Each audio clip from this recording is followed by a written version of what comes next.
Genius refers to the spirit that's already there. That's the meaning of it.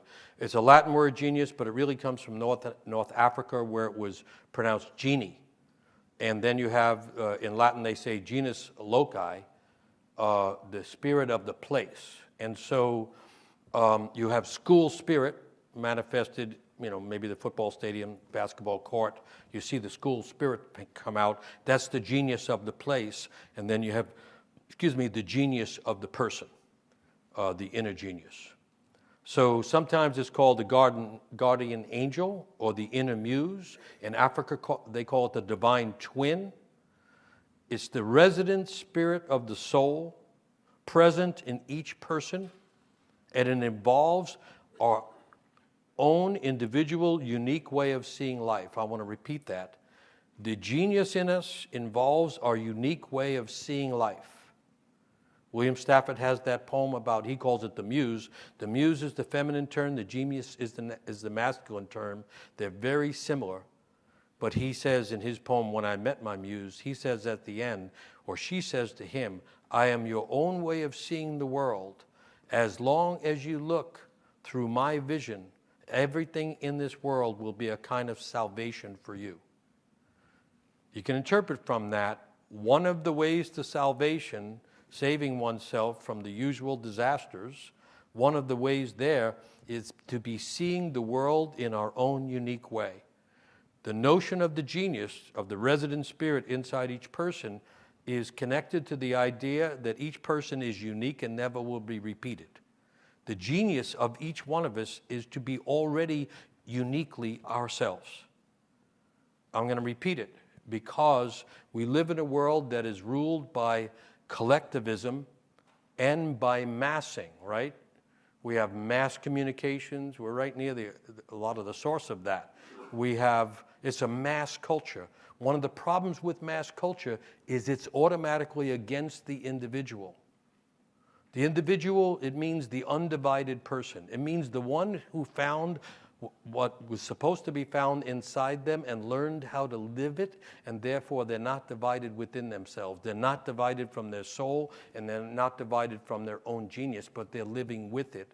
And mass culture cannot foster that. It cannot even support it. It tends to go against it. I'm just saying it in case you're finding life difficult. It's always an upstream swim to become a real person, but in a mass culture, you're swimming against ocean waves.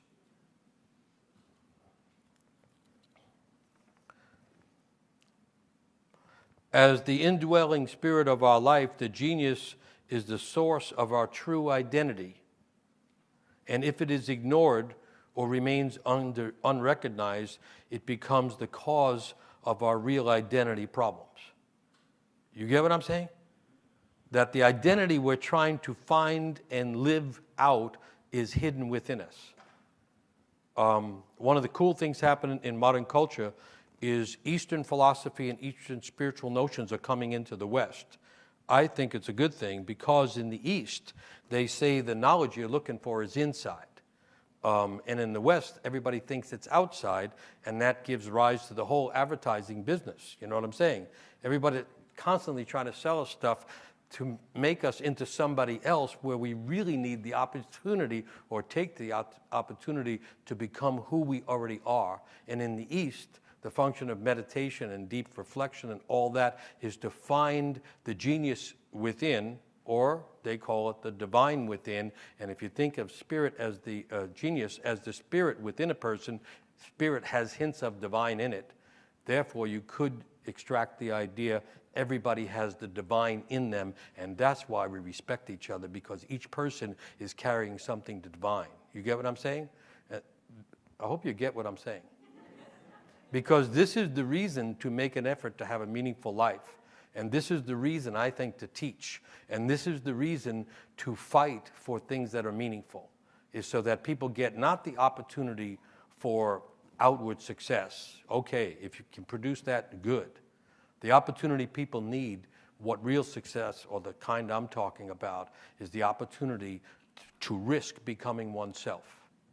There's a lot of cultures that say, you always think you begin the world, you enter the world stage left, Did you get that idea? Remember Shakespeare? All the world is but a stage, and we are the players on it. And so we all enter stage left, and then we're all exiting stage right. Did you get that idea? Did you get the memo? No one gets out of this alive. Everybody's headed for the same exit door. And the idea is somewhere on the stage as we're passing through to awaken to the role we came to live. And that awakening involves the recognition of the genius, the mixture of talents and gifts and style and the unique qualities and vision that we brought to the world, to awaken to that in the drama of being on the stage of life before we die. And I've written about this in Fate and Destiny. There are many cultures that say, at the end, there's not this big judgment day. At the end, the question is, did you become yourself? The question is, did you keep the rules? Not did you get straight A's? Not did you get a scholarship? That's not the question. The question is, did you become yourself? And the self that we're supposed to become is seated in us from the beginning, and the old word for it was genius. And so the idea is everybody's already won the lottery in the sense that everybody has this genius inside, and the question is, can we awaken it and then learn to live with it? Because it's a demanding thing once you have found it.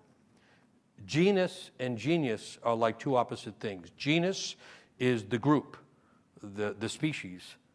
Genius is the unique exception to that. So the idea is somewhere in life to become the distinctly different individual from others. There's periods in youth and growing up where you want to be like everybody else. It's kind of a stage. And somewhere in there, though, something starts to turn. It happens in youth when a person starts to try to figure out, who am I really? And that's a question about the genius. So just to say it again, the resident spirit of the soul, the genius, combines the inherent gifts and talents born with us, as well as the inner inclinations and the style that gives shape to one's character from within. So the idea isn't to develop character like they say. Usually they're talking about moral character. What they mean is you follow certain ideas and then someone says you have character. The idea is to become a character in one's own play. At the end, my sense is no one's going to say, hey, you did a good job, you followed the rules. At the end, they want to know, did you become a really interesting character that no one can forget? That's the idea. We're supposed to have lived in such a unique way that when we go, everybody notices something's missing. I'm trying to make this argument for the individual and the intelligence of the genius of the individual in the midst of the mass culture and in the midst of the chaos and the increasing sense of despair and nihilism about the world. Because I think we can only stand against that as unique individuals, and the group cannot manage it.